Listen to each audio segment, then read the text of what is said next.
తాకట్టులో ఉన్న బంగారాన్ని విడిపించి ఆ రోజు ఆన్లైన్ రేటుకే మేము కొంటాం. Sharma gold company. నమస్కారం, సుమన్ టీవీకి స్వాగతం. ప్రస్తుతం మనతో పాటు ఉన్నారు ప్రముఖ జ్యోతిష శాస్త్ర పండితులు బ్రహ్మశ్రీ నందిబట్ల శ్రీహరి శర్మ గారు. గురుగారు నమస్కారం. వాగర్థావివ సంపృక్తౌ వాగర్థ ప్రతిపత్తయే జగతః పితరౌ వందే పార్వతీ పరమేశ్వరౌ.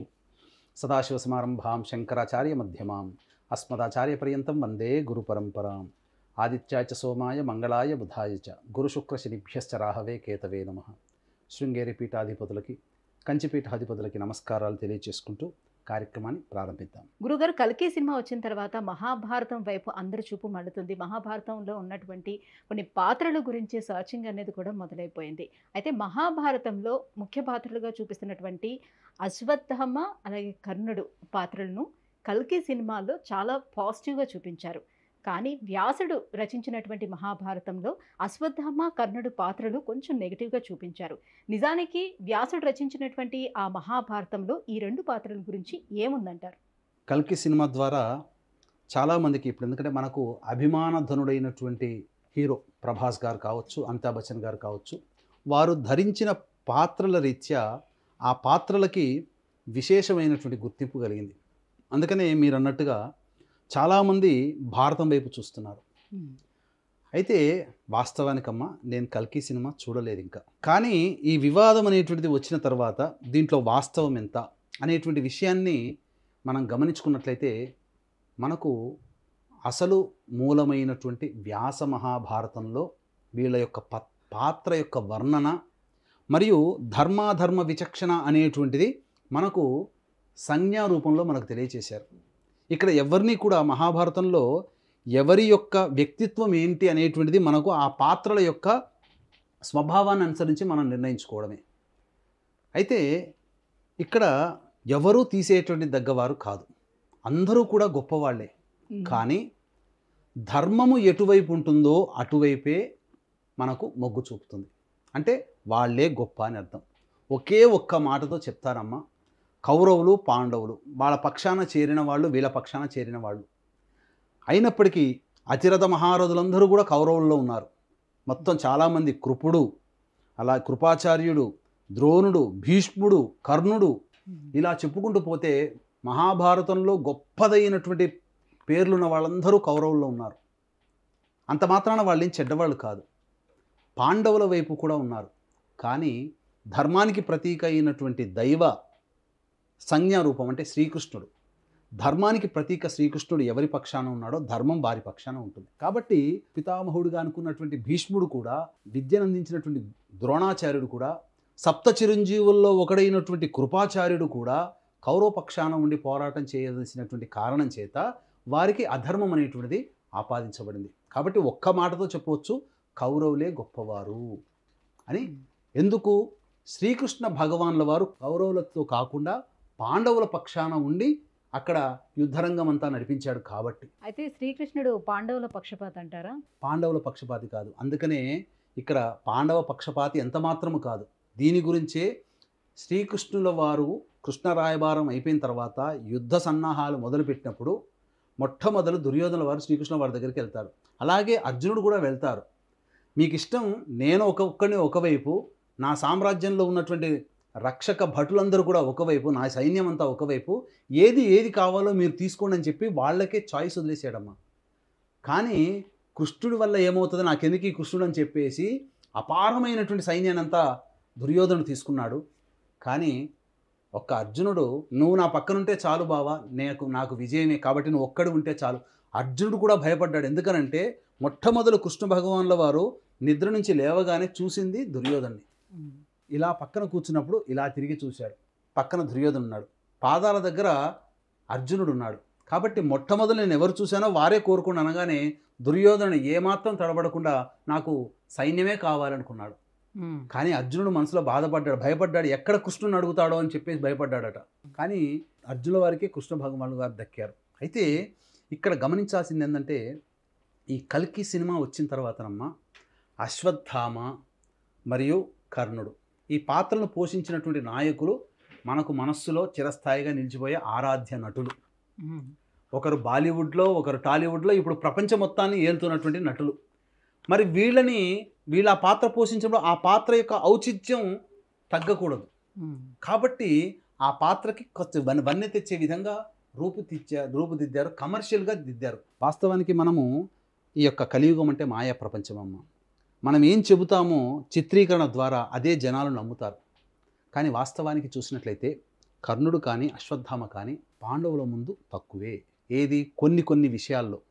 ఉదాహరణకు మనం మొదలు పెడదాం, అశ్వత్థామ నుంచి మొదలు పెడదాం. అసలు అశ్వత్థామ అంటే ద్రోణాచార్యుడు కృపాచార్యుని యొక్క చెల్లెలు కృపిని వివాహం చేసుకున్న తర్వాత మంచి సంతానం కావాలని ఘోరమైన తపస్సు చేశారు, ఈశ్వరుని తపస్సు చేశారు. ఈశ్వరుడు సంతోషించినప్పుడు నీ అంశ రుద్రాంశ సంభూతుడైనటువంటి కొడుకు నాకు కావాలి, చిరంజీవిగా ఉండాలి అని చెప్పి కోరుకున్నాడట. ఆ విధంగా రుద్రాంశ సంభూతుడైనటువంటి కుమారుడు జన్మించాడు. జన్మించడంతోనే గుర్రము సకిలిస్తే ఎలా వస్తుందో ఆ యొక్క శబ్దముతో ఏడుపు మొదలుపెట్టాడట. అందుకని గుర్రం సకిలించినట్టుగా ఉంది కాబట్టి అశ్వత్థామ అనే పేరును పెట్టారు. కానీ నిజానికి చాలా భక్తిపరుడు, ఈశ్వరుడి యందు అచంచలమైనటువంటి భక్తి ఉన్నవాడు ఆ యొక్క అశ్వత్థామ. కానీ కొన్ని దుర్గణాల చేత అతను అధర్మ మార్గం వైపు నడవాల్సి వచ్చింది. కాబట్టి అధర్మ పరాయణుడిగా మహాభారతం చెప్పబడుతుంది. చిన్నప్పటి నుంచి కూడా విలువిద్యలో చూసుకున్నట్లయినా ద్రోణాచార్యుడికి కొడుకంటే చాలా మక్కువ. అందుకే నా కొడుకు చనిపోతే తప్ప నేను అస్త్ర సన్యాసం చేయనని చెప్పి ప్రతిజ్ఞ చేశాడు ద్రోణాచార్యుడు. కాబట్టి అంతటి కొడుకుకి అర్జునుడి కన్నా మించినటువంటి విలువిద్యలన్నీ కూడా నేర్పాడట. ఇవన్నీ కూడా అర్జునుడు ఎంత గొప్పగా సాధన చేస్తున్నా అర్జునుడి కన్నా మించి ఆ యొక్క గురుకులంలో అశ్వత్థామ ముందుండిపోయేవాడట పరీక్షలు అన్నిట్లో కూడా. తరువాత ఎట్లా ప్రయత్నించినా కొన్ని మెలకువలు తెలిసేటి కావు. కానీ అశ్వత్థామ ఏం చెప్పేవాడంటే వంటవాడికి ఎప్పుడు కూడా నువ్వు చీకట్లో అర్జునుడికి అన్నం పెట్టకు అని చెప్పేవాడట. ప్రతిసారి గుర్తు చేసేవాడట వంటవాడికి. కానీ ఒకసారి అర్జునుడు భోజనం చేస్తుండగా అంటే అర్జునుడు అడిగేవాడట ఏమని, నాకు చీకట్లో బాణం వేయడం రాదు, నువ్వు చీకట్లో బాణం భలే వేస్తావయ్యా అశ్వత్థామ, ఎలా నాకు చెప్పని చిన్నప్పటి నుంచి అడిగేవాడట. దానికి ఏదేదో ఉన్నాయిలే అవన్నీ చెప్పేసి దాట వేసేవాడట. కానీ ఒకరోజు భోజనం చేస్తుండగా ఈ యొక్క వెలుతురు పోయింది, అంటే దీపములు ఆరిపోయాయి. అప్పుడు అక్కడ అన్నం దగ్గర చేయబెట్టడం, లోపలికి వెళ్ళడం, ఇలా చూసినప్పుడు తనకి కంటికి ఏం కనబడకపోయినా అక్కడ ఆ విధంగా భోజనం చేయడం వల్ల శబ్దభేదీ విద్యను నేర్చుకున్నాడు. అప్పటి నుంచి ద్రోణాచార్యుడిని బతిమిలాడాడు, నాకు నేర్పండి మంచిగా అని చెప్పి అన్నా కానీ ఏమి ద్రోణాచార్యుడు నేర్పకపోయేవాడు. అక్కడ ఏంటనంటే సాయం సంధ్యా వేళల్లో నీళ్లు పట్టుకురండి అని చెప్పి కుండలిచ్చి పంపించేవాడట ద్రోణాచార్యుడు. ఆ కుండలిచ్చి పంపిన తర్వాత నీళ్లు తీసుకొచ్చే సమయం ఉంటుంది కదా, 1 గంట 2 గంటలో. ఆ సమయంలో అశ్వత్థామకి ద్రోణాచార్యుడు విలువిద్య రహస్యాలను బోధించేవాడట. ఎక్కడ తప్పు పడుతుంది, నేను ఎక్కడ నేర్చుకోలేకపోతున్నానని చెప్పి వరుణదేవుని యొక్క అనుగ్రహంతో వరుణదేవుని ప్రసన్నం చేసుకొని ఇచ్చిన కుండలన్నింటినీ కూడా నీటిలో నింపేసేసి దైవానుగ్రహంతో దూరంగా ఉండి చూడడం మొదలుపెట్టాడట. ఆ సమయంలో అశ్వత్థామకి ద్రోణాచార్యుడు రహస్యాలన్నీ చెప్తూ ఉంటుంటే పాదాల మీద పడి చాలాసార్లు వేడుకొని నాకు నేర్పండి అని చెప్పి ప్రాధేయపడితే అప్పుడు అర్జునుని యొక్క గొప్పతనాన్ని చూసి అశ్వత్థామతో సమానంగా విలువిద్య నేర్పాడట. కానీ అర్జునుడు ధర్మాన్ని ఆచరించాడు, వీళ్ళు ఆచరించలేకపోయారు. అందుకనే వీరు కొంత పాపత్వాన్ని మూటగట్టుకోవడం జరిగింది. మనం గమనించుకున్నట్లయితే ఈ అశ్వత్థామ చేసినటువంటిది అంటే పరీక్షిత్తుని చంపబోయాడు, అపాండవీయం అగుగాక అని చెప్పి. ఎందుకు జరిగింది ఇక్కడ అనంటే ద్రోణాచార్యుడు సర్వసైన్యాధిపతిగా, భీష్ముడి తర్వాత సర్వసైన్యాధిపతిగా ఉన్నప్పుడు అతడు పాండవులకు ఇచ్చిన వరం ఏంటంటే నా కొడుకు చనిపోతే నేను అస్త్ర సన్యాసం చేస్తాను అని చెప్పి. ఆ విధంగా ధర్మరాజు తప్ప మిగతా వాళ్ళందరూ కూడా అశ్వత్థామ చనిపోయాడు అంటే ద్రోణుడి ధాటికి తట్టుకోలేక అర్జునుడు అబద్ధం ఆడాడు, భీముడు, నకులుడు, సహదేవుడు వీళ్ళందరూ అబద్ధం ఆడినా ద్రోణాచార్యుడు నమ్మలేదు. నాకు ధర్మరాజు చెప్తే తప్ప నేను నమ్మను అన్నాడు. అందుకని అశ్వత్థామ అనేటువంటి ఒక ఐరావతం అంటే ఏనుగు చనిపోయిన తర్వాత కృష్ణుడు వెళ్ళి బతిలాడతాడు ధర్మరాజు చెప్పమని. ధర్మరాజు చాలా గొప్పవాడు, ధర్మం అంటే ధర్మరాజే అన్నట్టుగా ఉంటుంది. ఎందుకంటే నేను అబద్ధం ఆడడానికి నేను ఒప్పుకోను అన్నాడు. కాదయ్యా నువ్వు అబద్ధం ఆడకుండా అని చెప్పి చెప్పు, నీకేం దోషం తగలదు, నేను చెప్తున్నానని చెప్పి కృష్ణ భగవానుడు అభయం ఇచ్చిన తర్వాత మాత్రమే అశ్వత్థామ హతః కుంజరః అని అంత చిన్నగా చెప్పాడు. హతః అశ్వత్థామ హతః అన్న పదం మాత్రం ద్రోణాచార్యుడికి చెవిన పడ్డది. ఆ హోరులో కుంజరః అనేది మిగలేదు అని అబద్ధం ఆడనట్టుగా ఆడాడు ధర్మాచార్యుడు. ఈ యొక్క చిన్న దోషం వల్లనే సశరీరముగా స్వర్గానికి పోవాల్సినటువంటి ధర్మరాజు ఒక్కరోజు నరకంలో వెళ్ళి రావాల్సి వచ్చింది ఈ ఒక్క అబద్ధం ఆడినందువరకు. ఎంతటి గొప్ప ధర్మాత్ముడు అంటే ఇంటి నుంచి బయటికి వెళుతున్నప్పుడు చీమల గుంపు ఎదురైందంటే ఆ చీమలన్నీ వెళ్ళిపోయేంత వరకు ఉండేవాడట. నా పాదము ఆ చీమల మీద పడి ఆ ఏ చీమ చనిపోతుందో అంతటి ధర్మము, అంతటి నియమాన్ని పాటించేవాడు, అంతటి గొప్పవాడు ధర్మరాజు. కాబట్టే పాండవులు విజయాన్ని పొందడం జరిగింది. ఇక్కడ ఏ విధంగానైతే ద్రోణాచార్యుడు అస్త్ర సన్యాసం చేశాడో అప్పుడు అర్జునుడు చంపడం మొదలుపెట్టాడు. అప్పుడు ఏంటంటే ఈ యొక్క ద్రుపదుడు, ఆ ద్రుపదరాజు కొడుకైనటువంటి దృష్టద్యుమ్నుడు ద్రోణాచార్యుని చంపుతాడు. కాబట్టి అప్పుడు అంతటిగా తన తండ్రి అంటే చాలా ఇష్టం అశ్వత్థామకి. కాబట్టి అతన్ని చంపాలి, దృష్టద్యుమ్నుని చంపాలి, తర్వాత పాండవులను కూడా సంహరించాలి నాకు మొత్తం అని చెప్పి అప్పుడు మొత్తం పూర్తిగా గాయాల పాలైనటువంటి దుర్యోధన, అంటే యుద్ధం అయిపోయింది. అప్పటికి యుద్ధం అయిపోయిన తర్వాత ఆ నీటి ఒడ్డున మడుగున ఉన్నటువంటి ఆ దుర్యోధన దగ్గరికి వెళ్ళి నీ యొక్క కోరికను నేను నెరవేరుస్తాను దుర్యోధన అని చెప్పి ప్రతిజ్ఞ చేసి వెళ్ళిపోతుంటే పిలుస్తాడు. అంటే దుర్యోధన ఎంత కుటిలమైనటువంటి స్వభావం అంటే తొడలు తెగి రక్తాలు వస్తున్న కుటిలత్వము, అసూయ, రాగద్వేషము ఉన్నటువంటి శరీరం కదా దుర్యోధనుడిది. ఆ సమయంలో కూడా నిన్ను నేను సర్వ సైన్యాధ్యక్షుడు చేస్తున్నా అని చెప్పి నీళ్లు తెప్పించుకొని అశ్వత్థామ చేతిలో వదిలిపెట్టాడు. అంటే యుద్ధం అయిపోయిన తర్వాత కూడా నువ్వు యుద్ధం చేయడానికి నువ్వు వెళ్ళు అని చెప్పి ప్రోత్సహించాడు. ఆ విధంగా అశ్వత్థామ పాండవులందరూ నిద్రిస్తున్నటువంటి గృహానికి వెళ్ళాడు. వెళ్ళిన తర్వాత అక్కడికి వెళ్ళి చంపుదామని చెప్పి అనుకుంటాడు. కానీ వీలు కాదు. ఎందుకనంటే ఆ మొత్తము ఆ గుడారాల చుట్టూ కూడా ఒక పెద్ద కాలపురుషుడు చేతిలో త్రిశూలం ధరించి, మెడలో నాగములు ధరించి, నుదుట భస్మం ధరించినటువంటి కాలపురుషుడు తిరుగుతున్నాడు. ఎన్నో అస్త్రాలు వేస్తాడు, అన్నీ మింగేస్తాడు ఆయన. చివరికి ఆ ఈశ్వరుడే ఇక్కడ కాపాడుతున్నాడని గమనించి ఆ ఈశ్వరుని, ఎందుకంటే ఇంతకుముందు చెప్పుకున్నాం కదా, అచంచలమైనటువంటి భక్తి విశ్వాస పరాయణుడు, భక్తి తత్పరుడు అశ్వత్థామ. ఆ ఈశ్వరుని గురించి ఘోరముగా ధ్యానము చేసి నన్ను నేను అర్పణం చేసుకుంటున్నాను, ఇదే నా దేహం అని చెప్పి అగ్నిగుండంలో దూకేస్తాడు. అంతటా ఆ ఈశ్వరుడు సంతసించి, నీవు ఇంతటి గొప్పదైనటువంటి ప్రాణత్యాగం చేసావు కాబట్టి నీకు అజేయమైనటువంటి ఖడ్గాన్ని ఇస్తున్నాను. ఈ ఖడ్గముతో ఈ రోజంతా నీవు దండయాత్ర చేయి, నీకు తిరుగుండదు అని చెప్తాడు. చెప్పగానే ఇక లోపలికి వెళ్ళిపోతాడు. ఫస్ట్ ఎవరి దగ్గరికి వెళ్తాడమ్మా? దృష్టద్యుమ్నుడి దగ్గరికి వెళ్తాడు. అంటే తన తండ్రిని చంపినట్టు ద్రుపదరాజు కొడుకు అయినటువంటి, అనగా ఈ యొక్క ద్రౌపది అన్న. వెళ్ళిన తర్వాత పడుకున్న వాడిని పడుకున్నట్టుగా లేపి, యుద్ధతత్వం కదా ఇక్కడ యుద్ధం చేసే వీరుడి యొక్క లక్షణం ఏంటంటే ఎదుటివాడికి కూడా ఆయుధం ఇచ్చి చంపాలి. కానీ కుటిలత్వముతో అతని యొక్క, అంటే దృష్టద్యుమ్నుడు కూడా చేసింది కూడా దోషమేనమ్మా. చనిపోయిన తర్వాత దేహత్యాగం చేశాడు ద్రోణాచార్యుడు. కానీ తన తండ్రికి ఇచ్చిన మాట కోసం కసితీరా చనిపోయిన తర్వాత దేహాన్ని కూడా ముక్కలుగా చేశాడు. అక్కడ దృష్టద్యుమ్నుడు కూడా దోషమే చేశాడు అక్కడ. కాబట్టి ఆ వార్త గుర్తు తెచ్చుకొని అతని యొక్క మర్మాంగాలన్నింటినీ కూడా ఛేదిస్తాడు. చివరికి తల నరికేస్తాడు. అక్కడ అతను చేసిన పాపం, ఇక్కడ అశ్వత్థామ చేసింది కూడా పాపమే. కాబట్టి ఆ విధంగా అందరూ ఏమనుకుంటారంటే ఉప పాండవులు నిద్రపోతున్నప్పుడు చంపాడని అంటారు. తన మేనమామని యుద్ధం చేస్తున్నటువంటి అశ్వత్థామకి అలికిడి విని ఉప పాండవులు యుద్ధాన్ని దిగుతారు. ఆ యుద్ధంలో అతను ఈశ్వరుడు ఎలాగో ఖడ్గానిచ్చి, అజేయమైన ఖడ్గానిచ్చి పంపాడు. కాబట్టి చక్కగా అందరినీ సంహారం చేశాడు. సంహారం చేసిన తరువాత అందరినీ సంహారం చేసిన పాండవుల దగ్గరికి వెళ్తే పాండవుల దగ్గర ఉండరు. ఈ పాండవులందరినీ తీసుకొని వెళ్ళి కృష్ణుడు వేరే చోట తరలిస్తాడు. ఈ విధంగా అందరినీ, అక్కడ ఉన్నటువంటి వాళ్ళందరినీ కూడా చంపేసి వచ్చి దుర్యోధనుడికి, అతనేమనుకుంటాడంటే పాండవులు చంపాడని అనుకుంటాడు. కానీ ఉప పాండవులనే చంపింది అక్కడ. మొత్తము కూడా సర్వసంహారం చేశానని చెప్పి దుర్యోధను చెప్పగానే వికటాట్టహాసం చేసుకుంటూ, ఆ రోజున నీవు అక్కడ కూడా దుర్యోధను ఎంతటి దోషం చేశాడనంటే, తనకి అండగా ఉన్న భీష్ముడినైనా, కృపాచార్యునైనా, ద్రోణుడినైనా, కర్ణుడినైనా కీర్తించకుండా, తనకు అప్పటి వరకు సహాయం చేసిన వాళ్ళని కీర్తించకుండా, ఆఖరి సమయంలో నేను కొంత సంహారం చేశాను కానీ అశ్వత్థామని గొప్పగా పొగిడాడు. వాళ్ళందరినీ తక్కువ చేసి, వీళ్ళందరూ చేయలేని పని నువ్వు చేసావయ్యా, నువ్వు గొప్పవాడివయ్యా అని చెప్పి నవ్వుతూ ప్రాణాలు వదిలాడు. తర్వాత అశ్వత్థామకి భయం పట్టుకుంది.